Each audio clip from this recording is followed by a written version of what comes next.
Imagine a world where the roar of propellers has faded, replaced by a new earth-shattering scream. The dust of World War II had barely settled when a new kind of conflict erupted. This wasn't a battle for land or ideology, but a race against physics itself, race to conquer the sky. When the guns fell silent, a new race began, not for territory, but for speed. In the skies over post-war Britain, a sleek twin-engine Marvel sliced through the clouds. This was the Gloster Meteor, the Royal Air Force's first operational jet fighter. It was a symbol of a new era, a machine born from the crucible of war, now repurposed for the pursuit of pure velocity. The Meteor wasn't just a plane, it was a statement. It told the world that the future of aviation was here, and it was screamingly fast.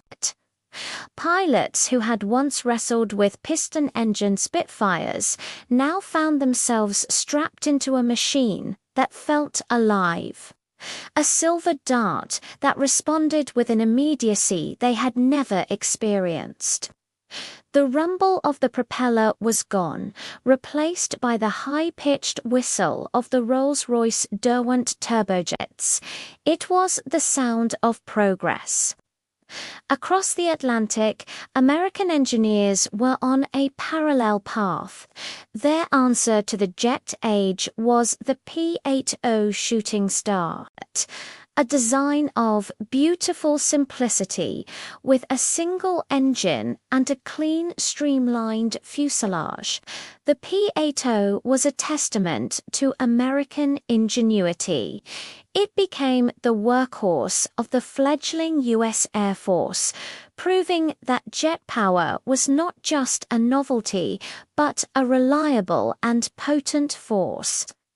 Test pilots pushed the Shooting Star to its limits, feeling the strange and sometimes violent buffeting as they approached the invisible wall in the sky, the sound barrier. Every flight was a journey into the unknown, gathering precious data that would pave the way for what was to come. These early jets, the Meteor and the Shooting Star, were more than just machines. They were the pioneers, the trailblazers on a quest that captivated the world. But these early jets had a secret, a limitation they all shared. As they approached the speed of sound, a strange and violent phenomenon would take hold. The controls would stiffen, the airframe would shake uncontrollably, and some planes would simply tear themselves apart. Pilots called it the wall or the demon in the sky. Scientists called it transonic compressibility. This invisible barrier, Mach 1, seemed an absolute limit, a point beyond which no aircraft could pass. Engineers everywhere, in wind tunnels and on drafting boards, chased a single dream: to break the sound barrier. They knew that conventional aircraft design, with its straight wings and rounded noses, was part of the problem. The air, moving at such high speeds, couldn't get out of its own way. It would pile up, creating shock waves that could shatter an airplane like glass. The solution had to be radical. It wouldn't be a modified fighter. It would have to be something built for one purpose and one purpose only: to fly faster than sound. It entered the Bell X-1. It looked less like an airplane and more like a bullet with wings. Its nose was shaped like a .50 caliber round, designed to pierce the air, not push it aside. Its wings were incredibly thin and straight, a stark departure from the graceful curves of its predecessors.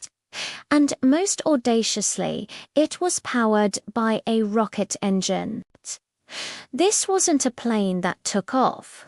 It was a projectile dropped from the belly of a B-29 bomber at high altitude, where the air was thin and resistance was low. The X-1 was the ultimate gamble, a pure research vehicle designed to answer one question: could a human fly faster than sound and live to tell the tale? The man chosen for this monumental task was a legend in the making, a former fighter ace with an uncanny feel for machinery and nerves of steel. His name was Captain Chuck Yeager. He wasn't a scientist or an engineer. He was a pilot's pilot, a man who understood the language of the sky. On the morning of October 14th, 1947, history was holding its breath. 2 days earlier, Yeager had broken 2 ribs in a horse-riding accident. In incredible pain and unable to seal the X-1's hatch with his right arm, he improvised, using a piece of a broom handle given to him by a fellow pilot to lever the door shut. Nothing was going to stop him. Dropped from the B-29, the X-1, nicknamed Glamorous Glennis after Yeager's wife, fell silently for a moment before its 4-chamber rocket engine ignited with a thunderous roar. Yeager was thrown back in his seat as the tiny craft accelerated with ferocious power. He methodically fired the rocket chambers, pushing the needle on his Mach meter higher and higher, Mach 92, Mach 94. He felt the familiar buffeting, the plane shaking as it wrestled with the transonic shockwaves.